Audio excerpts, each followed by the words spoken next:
ये press conference बुलाई है। 80 के अंदर क्राइम और 80 के अंदर भ्रष्टाचार दोनों ही चरम सीमा पर है। हर रोज कोई ना कोई मर्डर होता है, हर रोज कहीं ना कहीं चोरी होती है, हर रोज कहीं से को फिरौती की डिमांड मिलती है, कोई डकैती होती है। और भाई बात सुन लो, प्रशासन सोया हुआ है, चाहे आपका भ्रष्टाचारी में लगा लो चाहे आपका क्राइम में लगा लो।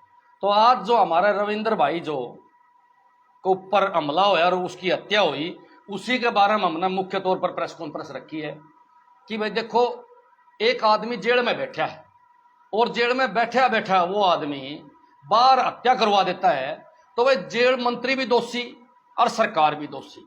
और देख लो भाई, जेल में जब नू कहो भाई हम जेल में पत्ता भी कोने हलन दिया, और वो बदमाश जो जेल में है वो किस प्रकार फोन कर करके या किस प्रकार को तरीका काट के अपने बदमाशों को कह के एक की हत्या करवा देते हैं, एक भाई की। और वो भी क्यों हत्या कराओ, ये भी सोचने का विषय है। उस भाई ने गवाही दी थी उसके खिलाफ, इसका मतलब तो जो भी आदमी बदमाशा के खिलाफ गवाही देगा उसको तो मरना पड़ेगा, उसको धमकी मिलेगी तो उसको मार देंगे। ये बहुत बड़ा विषय है। जब तक गवाही नहीं देंगे कोर्ट सजा नहीं करेगी, और कोर्ट तक अगर बदमाश छूट गया तो फिर वो 2 मर्डर और करेगा, हौसला बढ़ेगा। आज हमने देखे कि कई बदमाश कई मर्डर कर रहे हैं और वो बरी हो जाते हैं। तो कौन दोषी है भाई? दोषी है सरकार। सरकार ने न तो हौसला बढ़ावा गवाहों का, भाई हम आपके साथ खड़े हैं, चिंता ना करो, गवाही दो, उनकी सजा कराओ। और जो बदमाश जेल में जावे उनको सुविधा देने की बजाय उनका इलाज करना चाहिए सरकार ने। आज मैं सवाल पूछूं, जो जेल मंत्री है रणजीत सिंह चौटाला, क्या आपकी जेल बदमाशों का रेस्ट हाउस है जिसमें आराम से डटे हैं, या होटल है बदमाशों का जहां मालपूड़े मिलते हैं, खाने के लिए सारी सुविधाएं मिलती हैं, फोन मिलता है? तो ये एक बहुत बड़ा विषय है कि जेल के अंदर बैठ के रविंद्र भाई की हत्या करवा दी। उसके बाद में आवा आसी पुलिस का तो मैंने कभी सौदा ही नहीं लगा। कै दिन हो गए उस भाई की हत्या हुए, और यहाँ पुलिस जिला है, इतनी पुलिस पड़ी है, उसको नहीं पकड़ पाई बदमाशों को। जो 4 बदमाश सरेआम हत्या करके भाग गए, अभी तक पुलिस उनका नजदीक नहीं है, और मैंने लागा भी नहीं कि उनको पकड़ पाओगी या उनका इनकाउंटर करेगी। वैसे तो हिसार 80 शहर का बच्चा एक ही बात कहा है कि रविंद्र भाई के हत्यारों का इनकाउंटर होना चाहिए, खुल के मांग करने लग रहा है। और मैं जनता की आवाज आप तक पहुंचाने लग रहा हूं। जितने भी लोगों से मेरी बात हुई सारे के सारे कहा कि इस हत्याकांड की हम निंदा करते हैं, और जिसने भी हत्या करी है उसका इनकाउंटर होना चाहिए।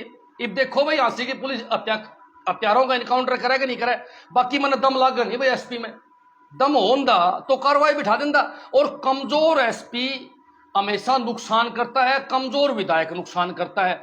मेरे को पता है इस बात का कि विधायक जो है एसपी को यहां डांटे हुए है, नहीं तो बिना कभी की बदली हो जाती।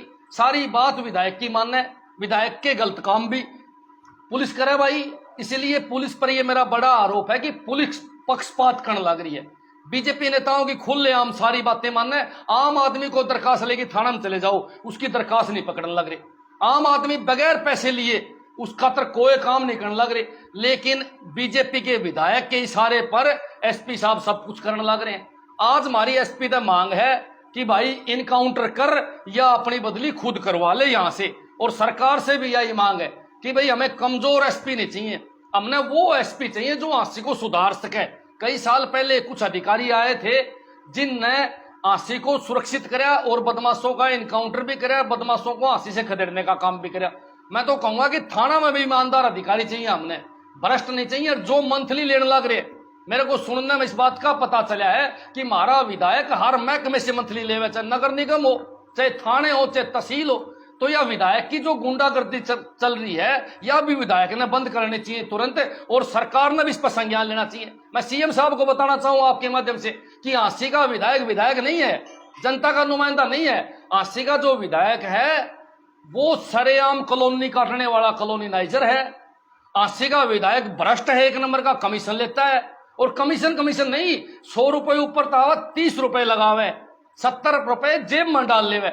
आंसी का विधायक थानों से तहसीलों से मंथली लेने का काम करे है। ये बात मैं सीएम साहब को बताना चाहूं कि इसके ऊपर क्यों नहीं कार्रवाई करते आप अपने विधायक के ऊपर। आप अपने विधायक की जांच करवा लो ईडी से। मेरी गारंटी है विधायक के पास 2000 करोड़ का माल है, विधायक जेल में जाएगा। मेम का बाग ये खा गया, आंसी के चारों तरफ अवैध कॉलोनियां इसने काट रखी है। के कांड में इसका गिनाऊं जो कम है। आंसी पुलिस को भी ठीक ढंग से काम नहीं करने देवे भाई।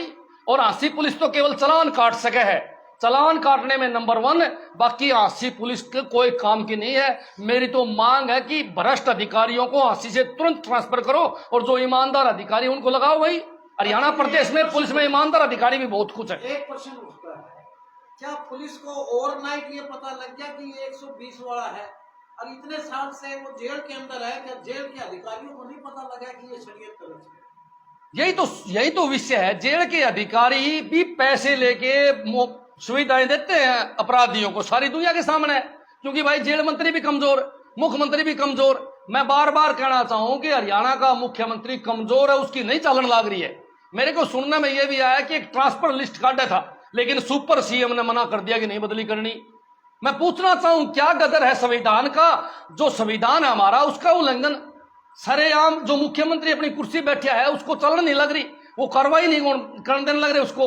तो सबसे बड़ी बात यह भी सोचने की है कि हरियाणा प्रदेश के अंदर एक सीएम है या 2 सीएम है, किसकी चाल है यह भी सोचने की बात है। हरियाणा प्रदेश की जनता को सब पता है कि आज किस प्रकार सरकार जो है पूरा भ्रष्टाचार में डूबी हुई है। कदे फैमिली आईडी बना दे, कदे उल्टी ले ले, कदे प्रॉपर्टी आईडी बना दे, कदे उल्टी ले ले। कितना नगर निगम में भ्रष्टाचार है, चरम सीमा पर है। मैं तो बार बार एक ही बात कहूंगा, हमारा विधायक कहता है कि 1000 करोड़ रुपए मैंने लगाए हैं। मैं आपके माध्यम से विधायक को यह कहूंगा कि 1000 करोड़ रुपए का हिसाब मनोज राठी को दे दे, और मैं आपके माध्यम से उनसे पूछूंगा कि बता दो मैंने कि 1000 करोड़ रुपए आप हिसाब देने खुद आओगे या मैं आपके घर आऊं? मेरा सवाल आपसे, बता दियो मैं वहीं आ जाऊंगा, गीता हाथ में लेके आऊंगा और गीता पर हाथ धर के कह दिए भाई ये 1000 करोड़ आए और ये कि 1000 करोड़ मैंने यहां लगा दिए। भाई गीता लेकर आप पहले बार भी गए थे विधायक के निवास पर, उसके बाद अंदर नहीं गए, क्या इस बार अंदर जाएंगे या बाहर तक? बाहर न गेट तक पहुंच गया था विधायक, गेट पर कौन आया, सामने खड़ा था, हाथ भी दूजे थे, पिंडी भी दूजे थी। झूठी कसम खाने की हंसी के ले भाई, ईब खा लेगा, मैं तो ईब चला जाऊंगा। ईब 1000 करोड़ बताओ, 1000 करोड़ की खा लेगा? अच्छी बात करा, गेट के ऊपर जावांगे, भीतर बड़े बने केबल एम लगा दे, स्थला मेरा चोरी कर ले गया के मेरा के कह दे भाई। गेट के बाहर जावांगे, अगर वो कहीं और आंदा हो, रेस्ट हाउस में बुलांदा हो या चौपटा बाजार में आंदा हो तो मैं वहां तैयार हूं। मैं तो कहूं कि जनता के बीच में आ जाए, वहीं हिसाब ले लेंगे। 1000 करोड़ रुपए का आपने हिसाब देना है। और सुनो मैं बताऊं, अभी तक विधायक ने रविंद्र जो भाई का मर्डर हुआ है उस मामले में कोई कड़ाई से धमकाया नहीं पुलिस को। क्या कहिए एक बार भी विधायक ने कि इनका कि बदमाशों का इनकाउंटर होना चाहिए, जबकि सारा शहर चाहा कि बदमाशों का इनकाउंटर होना चाहिए और विधायक चुप्पी साधे हुए पहले दिन से। मेरा सवाल है बार बार, क्या विधायक बदमाशों का यार है या विधायक बदमाशों से डरता है? दोनों बात में से क्लियर कर ले। अगर नहीं है तो बदमाशों का इनकाउंटर की विधायक ने तुरंत मांग करनी चाहिए मीडिया में आके, और एसपी को आदेश देना चाहिए कि इनका इनकाउंटर ही होना चाहिए। आपने विधायक पर बहुत से आरोप लगाए, भाई यहाँ से मंत्री लेता वहां से लेता, अगर आपके पास सबूत है सीएम के क्यों नहीं होते? सीएम ने अपने निवास के दरवाजे भी खोल दिए सभी लोगों के लिए, सभी लोगों के लिए खोल दिए, हमारे पर खातर थोड़ी खोल रहे हैं। सीएम से मिलने जाओगे, पुलिस गिरफ्तार कर लेगी, मुकदमा लगा देगी। पहले भी मैं खट्टर साहब से मिलने गया था, यह तो बात बताने गया था, उसमें क्या होया? खट्टर साहब ने मैं पहले ही गिरफ्तार करवा दिया, 2 दिन जेल में रखा। अच्छी बात करे, सीएम तब 20 बार टाइम मांग लिया, देवा तो कौन ही रहा होगा तो पकड़ के बिठा लेगा। मैं तो कहूं बार बार आपके माध्यम से कहने लग रहा है सीएम साहब को, क्या सीएम साहब को पता नहीं इस बात का? सब पता है कि कौन क्या करने लग रहा है। जब तारा विधायक ही चुप्पी साध ली इतने बड़े कांड के ऊपर, अभी तक विधायक ने एक बार भी ये नहीं कही कि बदमाशों एनकाउंटर होना चाहिए। मेरा सवाल है ये, राठी जी, क्या सीएम के पास मांग मनवाने के लिए जाना चाहिए था या सीएम को अपना रिप्रेजेंटेटिव यहाँ भेजना चाहिए? खुद सीएम को यहाँ आना चाहिए था। अगर खुद नहीं आ सके था तो डीजीपी को यहाँ भेजना चाहिए था। और फिर सीएम साहब ने जो मांग मानी है उसमें इनकाउंटर की मांग शामिल थी और उनकी गिरफ्तारी तुरंत करनी थी। वो कुछ होया ही नहीं अभी तक तो आंसी पुलिस हाथ पर हाथ धरे बैठी है। जो रिजल्ट अभी था वो शून्य है। जेल वाला गिरफ्तार तो कर लिया, जेल में तो किसी ने पकड़ लिया हो भाई, उस तक के लिगड़े था। जिनने गोली मारी है, जो असली अपराधी हैं, उनको नहीं पकड़ा और जेल वाले को पकड़ने की जरूरत नहीं थी। मैं तो कहूं था कि कई स्टेटों के अंदर किस प्रकार इनकाउंटर करें उसका भी कर देना चाहिए। सापा की माँ तो वाए है, और बात सुनो, बदमाश का इनकाउंटर होना सबसे जरूरी है, नहीं तो बदमाश जीने नहीं देंगे आम आदमी को। जेल में कोई चेक एंड बैलेंसेस नहीं है क्या, जैमर वगैरह इस तरह कुछ का नहीं है। जेल के अंदर सरकार अपराधियों को पालन लग रही है, और सरकार के गुर्गे हैं अपराधी, नु मान लो आप। नहीं तो जेल के अंदर अपराधियों को खुलेआम मोबाइल देना, जेल में बैठे बैठे किसी की हत्या करवा देना, कितनी बड़ी बात है। सवालिया निशान खड़े करती है सरकार की कार्य प्रणाली पर, सवालिया निशान खड़े करती है जेल मंत्री के कार्य के ऊपर। कहीं ना कहीं मुझे ऐसा लगा है कि जेल से निकलने वाली मंथली अधिकारियों से होते हुए मंत्री तक पहुंचे। 13 में से 2 ही बीजेपी जीती है, बाकी कांग्रेस और उसके इंडिया गठबंधन जीत जाए, ये क्या दर्शाता है? देखो, मैं तो एक बात कहूंगा, आप जिस मुद्दे को लेके मैं आया हूं वो सामाजिक मुद्दा है, और मैं सामाजिक आदमी ज्यादा हूं, राजनीतिक कम हूं। रही बात सीट हारने की जीतने की, अगर बीजेपी सरकार भ्रष्टाचार बंद नहीं करेगी, हाशिए वाला विधायक का लगाम नहीं डालेगी और बदमाशों का इनकाउंटर नहीं करेगी, तो 100% हारेगी। बीजेपी के टिकट को लेकर क्या कहना चाहोगे? विधायक को टिकट मिलेगी या क्या बोलेगा? वो तो वो जाने, बाकी ऐसे भ्रष्ट आदमी को नहीं मिलनी चाहिए मेरे हिसाब से। तो प्रॉपर्टी डीलर की बात कर रहे हो, तो प्रॉपर्टी डीलिंग का काम तो कोई कांग्रेसी नेता भी करते हैं, तो क्या प्रॉपर्टी डीलिंग का काम करना गलत है? देखो, प्रॉपर्टी डीलिंग का काम करना गलत नहीं है, मैं कहता हूं गलत है, लेकिन एक विधायक के लिए गलत है। आप विधायक भी बनोगे, प्रॉपर्टी डीलिंग भी करो, क्या मतलब बने आप सुनो मैं तो कहूं, किसी भी व्यक्ति आप कोई भी हो सकता है। अवैध प्रॉपर्टी डीलिंग की बात करी मैंने। अवैध का मतलब समझो, अवैध कॉलोनियां काटे। अगर आप कॉलोनी काटोगे तो आप पे FIR हो जाएगी, परंतु विधायक के गुर्गे कॉलोनी काटेंगे या विधायक काटेगा तो कोई FIR नहीं होगी। कॉलोनी का नाम बताओ जो विधायक ने काटी। एक बताऊंगा मैं, चारों तरफ फांसी का काट रखे हैं, देखे हो आप जाके, चाहे आपका ये सिसाई रोड हो चाहे कुनसाई रोड हो, ये आपके कोर्ट के सामने काट रखी, पाड़ लो कुंजड़ खोए, पाड़ दो तो विधायक ने सीधम सीधी। अवैध बताओ क्या? अवैध है सारी की सारी विधायक ने की सह पे कट रही है, और सारी सरकारी जमीनों पर कब्जा कर रखा है। आए दिन किसी न किसी प्रॉपर्टी विधायक कब्जा करवाने लग रहा है, सारी दुनिया के सामने है भाई साहब। जेल मंत्री का इस्तीफा मांगते हो? 100% जेल मंत्री को इस्तीफा देना चाहिए, और मुख्यमंत्री ने इस बारे में संज्ञान लेना चाहिए। धन्यवाद। सीएम ने 48 घंटे का समय दिया था, वो तो पूरा हो चुका है।